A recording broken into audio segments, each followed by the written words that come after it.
there are people who like to go to Las Vegas and gamble at the slot machine or poker table or something like that. And that's fine. Last time I went to Las Vegas, I think I put $50 into a slot machine. It was a Star Trek themed slot machine. And I immediately lost the $50. And I pretty much figured, okay, I'm going to call it a day because I don't need to lose any more money.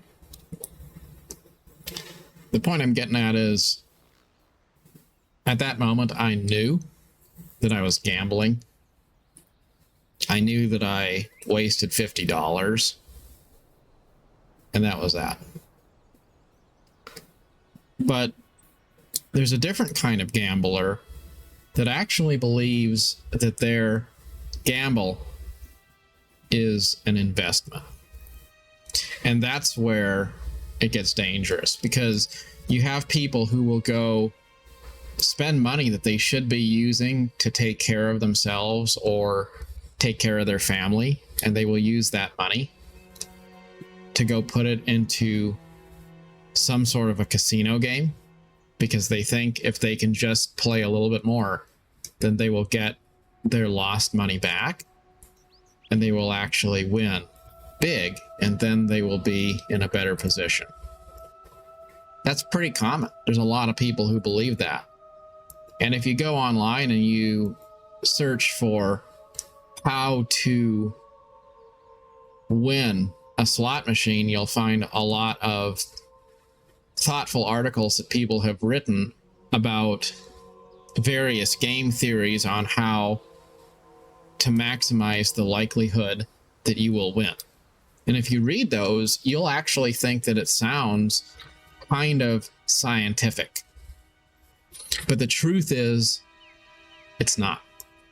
The truth is, when you go sit down at a slot machine, you're gambling your money. And there is a possibility you will win, but there's a guarantee that the casino will win. And there's nothing more dangerous than people who think gambling is a form of investment. It's not that the act of gambling is a problem, because if you choose to waste money you can afford to spend, who am I to tell you whether that's good or bad? I mean, if you want to go spend $50 on something frivolous and you get a thrill out of it, then sure, that's fine. As long as you can afford to do that. You're making a donation to a casino. But if you're deluding yourself, you're telling yourself a lie, that's where it becomes really problematic. And I think we'd all agree on this, unless there's someone watching my videos who has a casino gambling problem, then maybe you're in denial.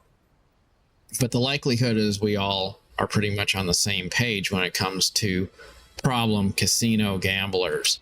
But where it gets interesting is things like, for example, cryptocurrency. I know a lot of people who are pretty well adjusted. They seem like they've got it together, and they are investing in cryptocurrency. Now, maybe we could say that cryptocurrency has value, and it's something that you could invest in rationally. I'm not going to say that that's not the case. Maybe for some of the major coins out there that are publicly traded on major exchanges and are starting to have a level of credibility, that's fair to say. Like a Bitcoin or something like that. I don't know. What I would say is, it's really interesting how, in the case of XRP, which is now a fairly major cryptocurrency token, people have been trying to say that XRP is not a security. And this was a lawsuit with the SEC. People say it's not a security. It's a currency. It's a commodity. And yet, people are investing in it based on the hope that it will go up dramatically and they will essentially get a free ride to retirement. So people are investing in cryptocurrency tokens saying that it's just a currency, and yet they're buying into it with the anticipation that they're hoping they're going to get it at $1 or at 50 cents, and then they're going to ride it all the way to the moon, and they're going to make, $500 off of every single one of them, and turn $5,000 into $500,000 overnight. Like, that's what these people are hoping for. What they're hoping for is very simple. They're hoping to get something for nothing. And you'll find a lot of people who are grown adult people who will tell you that they are investing when what they're really doing is putting money into something in hopes that they will get something for nothing. That's not investment. That's gambling. But they don't see it as gambling. And then even worse, there's people who will put money into meme coins, into things that have absolutely no likelihood of ever having true utility. A guy I know said the other day that he put some money into something called moon juice. I don't know why they called it moon juice, but he bought some of it because he anticipates it's going to go up a little bit. He can flip it. He can ride that little wave upwards, and then he can get off and he can make some quick money. Sure, maybe. But it's gambling. That's all it is. You see, all it is the equivalent of going to the casino and putting money into a slot machine. That's all you're doing. But these people who are doing it believe that they're part of the investment community. They believe that what they're doing is in some way something that should be taken seriously. It's something that should be viewed as an activity which requires skill. It's something which should be treated as a hobby with integrity and credibility. And it's not. All you're doing is going to the slot machine. That's what you're doing. But you think that you are investing. And the bottom line is, someone's going to say, well, how do you know if it's an investment or if it is a gamble? And the bottom line is, if you know that there's intrinsic value backing up what you're buying, then it's an investment, because you can understand that there will come a time when demand changes, and as demand changes for something, then the price that it can be bought and sold for will change. And if you know there's fundamental value behind something, then it's an investment. But if you don't know that there's fundamental value behind something, then it's not an investment. It's a gamble. There's no fundamental value behind anything inside a slot machine when you put $50 in there and hope that you'll win. It's a game of chance. And it's great if you win, but the probability is you will lose. And sooner or later, water always finds its level. Lies always get trumped by the truth. So if you play with fire, you might win. Casinos give people winnings all the time. That's why they're popular.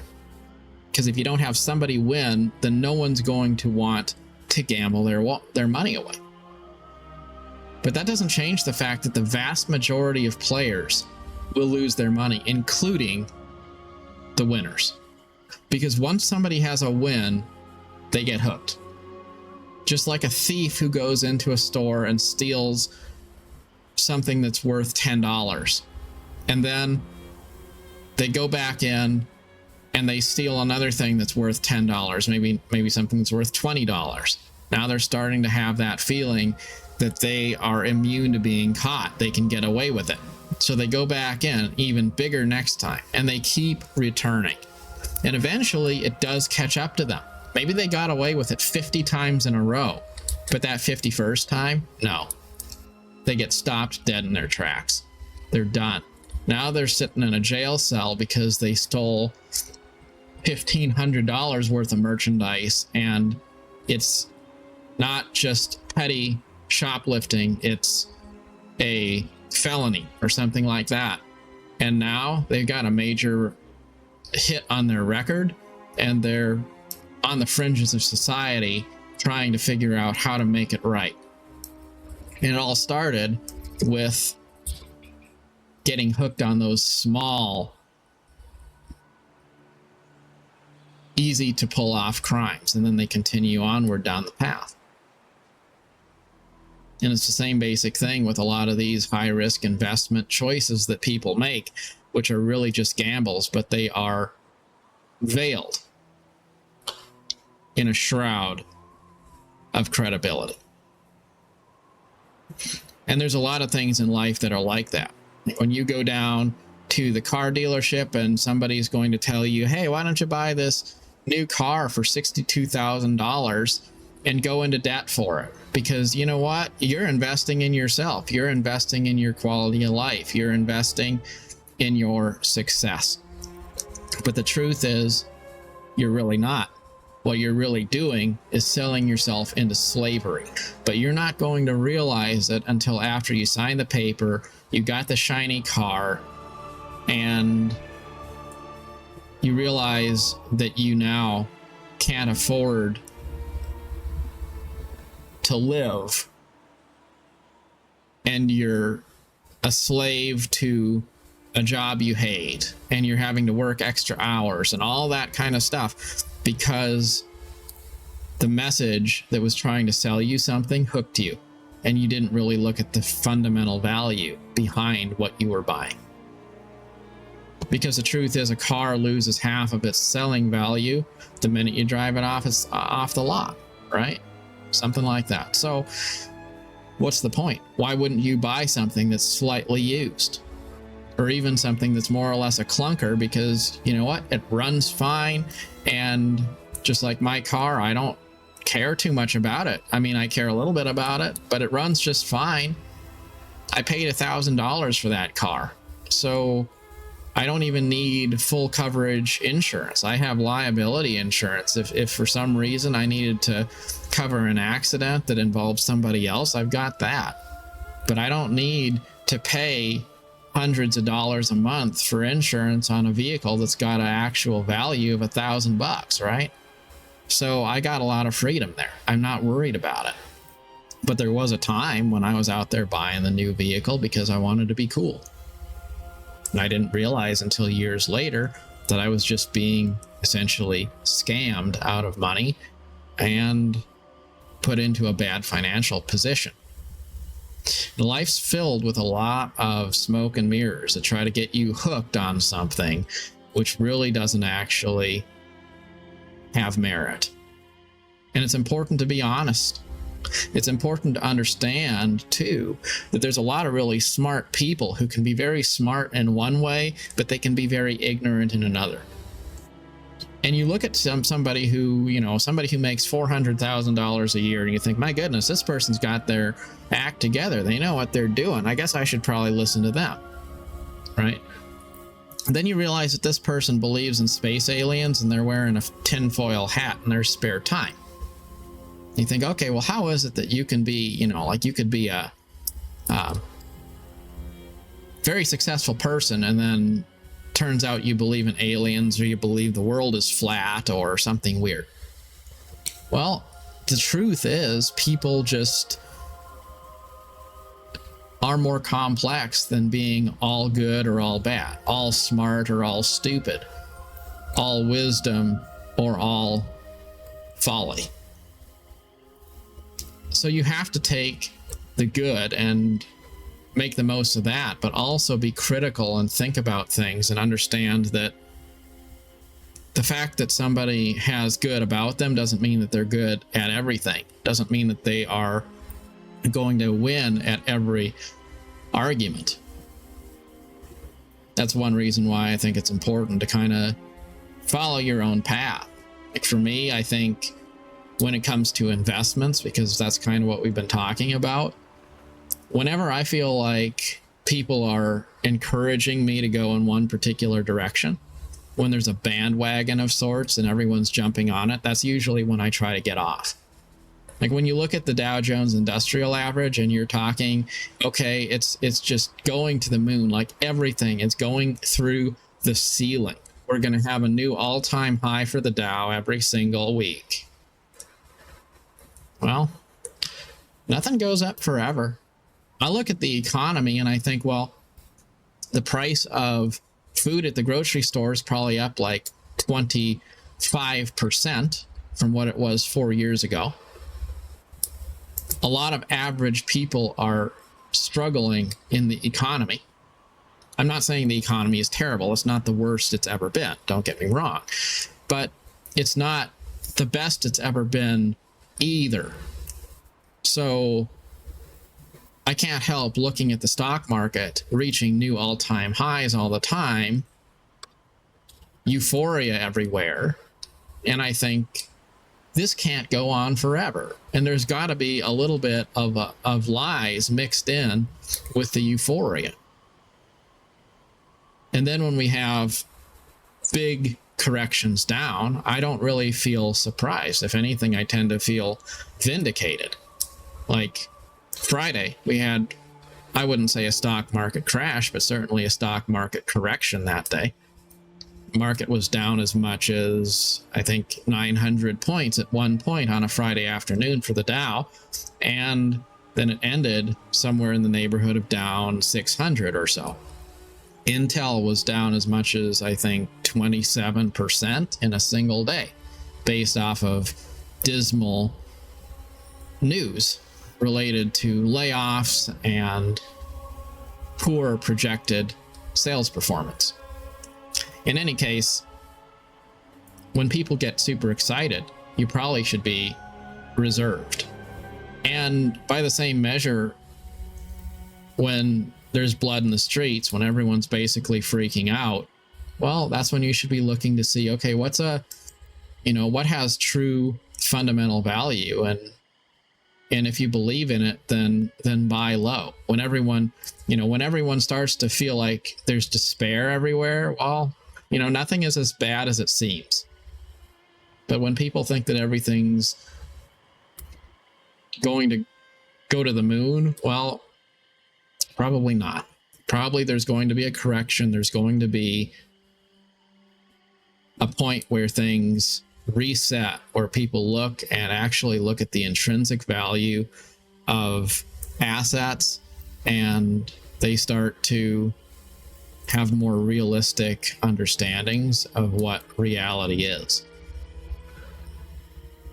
So it's important. I really think it's important to go the other way. You swim upstream. You do what other people aren't doing, and you're probably going to wind up being more successful in the end than if you're always looking to see, well, what do people think I ought to do? What is the newest thing that people are getting into?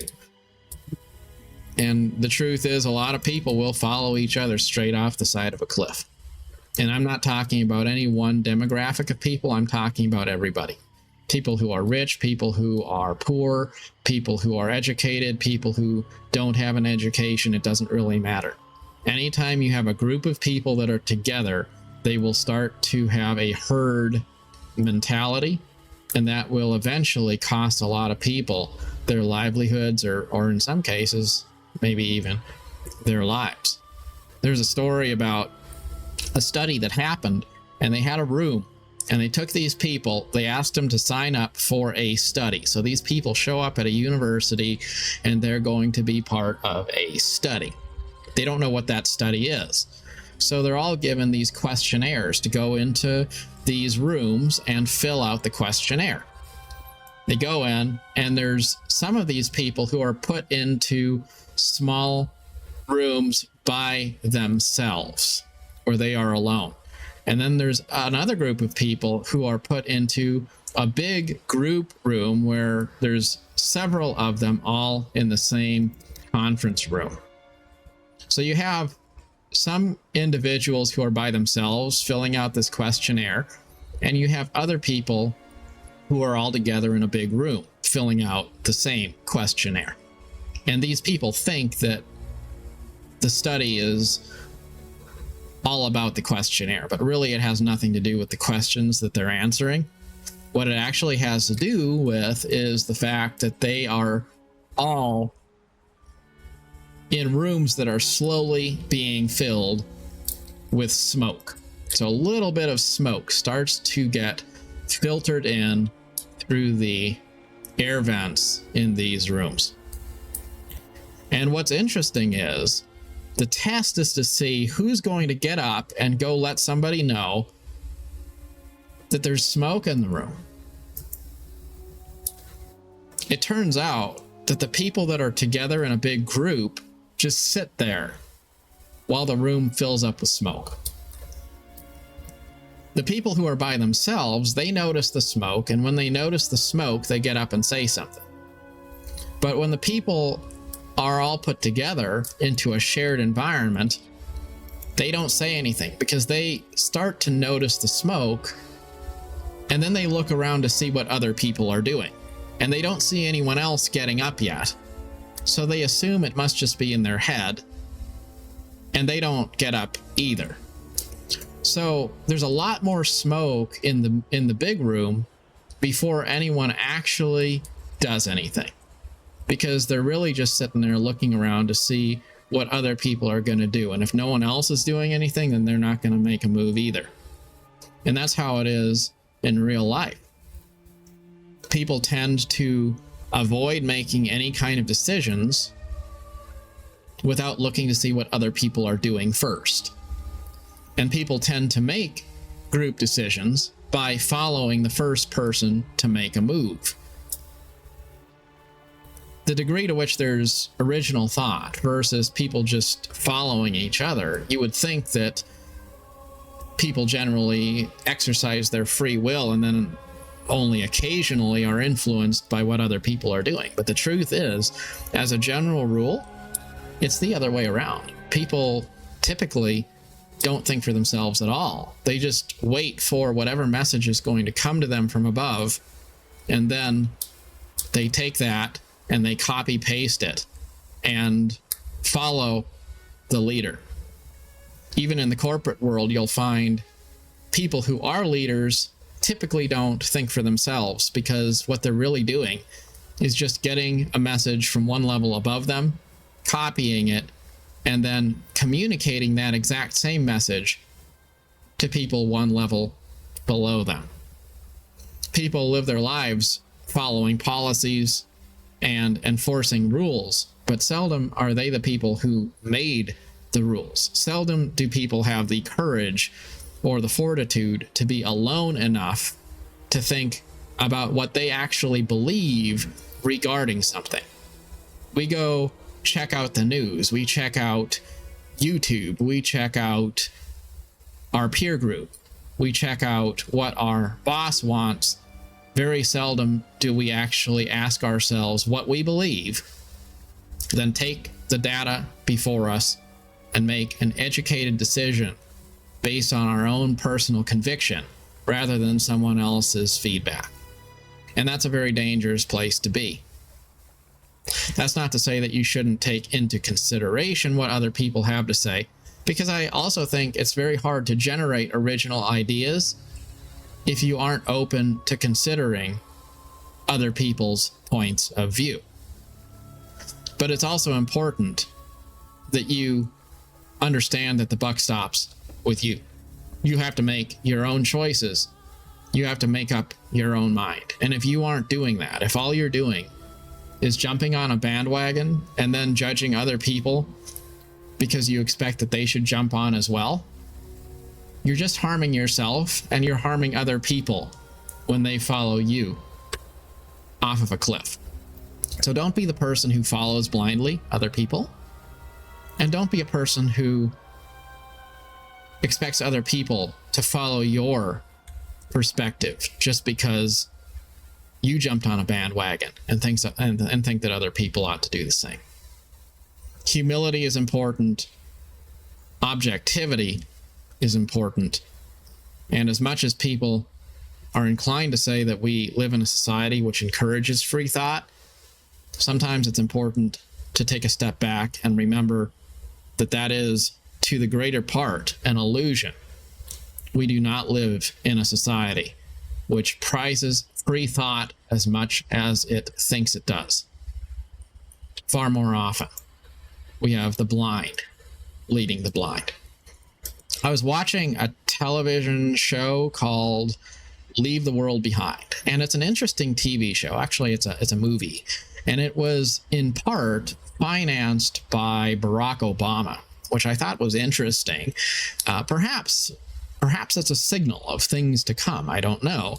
I thought it was a bit peculiar to see a former U.S. president fund the production of a movie which touches on political themes. In any case, the whole idea is that the world gets, well, I guess America falls apart after a EMP or something like that knocks the power grid out due to hostile actors attacking the United States.